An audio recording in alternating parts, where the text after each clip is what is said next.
আস্তে আস্তে। এটার নাম কি? চিংচিঙ্গা।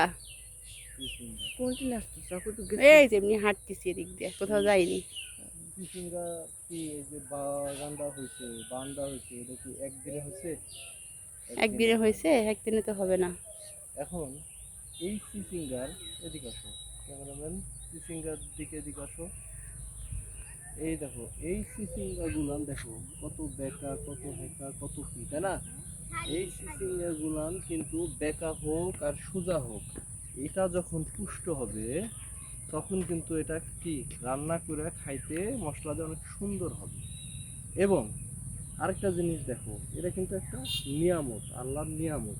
যতই মালিকে গাছটা লাগায় কিন্তু এগুলা সব কিছু দেওয়ার মালিক একজন, সেটা কি? আল্লাহ। আল্লাহ। এই দেখো আল্লাহ চাইলে কি না করতে পারে। দেখো এই যে গাছটা, এই গাছটা কিন্তু কেটে ফেলছে, তারপর দেখছো ফলটা ধরছে, এটা কি ফল? দেখছো? এটা এটা এটা এটা এটা যাও, এটা খুকসা গাছ, এটা খুলো, এটা তুলো না বাবা, এটা জংলা। খাই না, জংলা যাও। এখন এই যে দেখো এটা হলো একটা রহমত, নিয়ামত, এই চিচিঙ্গা, তাই না? এখন তোমাকে আরেকটা জিনিস দেখাই। এই যে দেখো ভুট্টা, এই ভুট্টাটার ভিতরে দেখো, এদিকে আসো, এদিকে ফোকাস করো। এই যে ভুট্টাটা, এই ভুট্টাটার ভিতরটা দেখছো? এই দেখো একটা পাতা, দুইটা পাতা, তিনটা পাতা, পরকে পরকে কি এটাকে ঢাকা রাখা, কেন জানো? হ্যাঁ, এটাকে ঢাকা রাখা এই কারণে, এই দেখো, এই দেখো এর ভিতরে দেখো কত সুন্দর পাকা আছে না? দেখো আগে দেখো তুমি, এই এই যে জিনিসটা দেখছো, এই যে ভুট্টার ফলগুলান কত সুন্দরভাবে এটাকে রাখা আছে। ঠিক এই ভুট্টার ভিতরে আর নারীদের ভিতরে সৌন্দর্যটা ঠিক এভাবে লুকায় থাকে এই ভুট্টার মতন। কেন?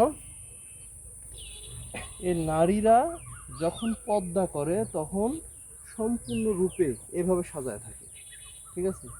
আর পর্দা ছাড়া যদি থাকে তাহলে ওই যে ভুট্টাটা যে খুলে থাকলো, দেখো এখন খারাপ লাগে না দেখতে? এখন খারাপ লাগে। কিন্তু যখন এইভাবে পর্দা করে থাকবে তখন নারীকে আরো সুন্দর লাগবে।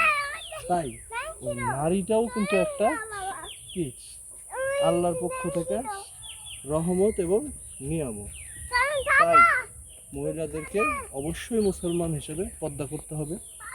আর এই যে ঝিঙ্গা, এই ঝিঙ্গা ফল, না, চিংচিঙ্গা। চিচিঙ্গা, এই চিচিঙ্গা যতই যাই না হোক, বেকা হোক, তেরা হোক, যা হোক, এটা যখন সময় হবে রান্না তখন করলে এটাকে সোজা হয়ে রান্না যাবে, করলে স্বাদ হবে, সোজা ঠিক হবে। আছে?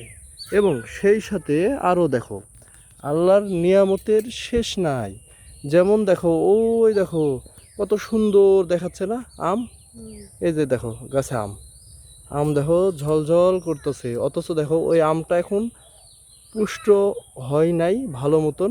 কেন? পুষ্ট হইলে পাকা থাকতো, যখন এটা পাকবে তখন কিন্তু ওটাও একটা নিয়ামত, এই নিয়ামতটাও খাইতে সুস্বাদু লাগবে। এর জন্য যে কোনো জিনিস ধৈর্য ধরে সহ্য করে তবে সময় মতন যদি দেরি করো তবেই ভালো কিছু পাবা।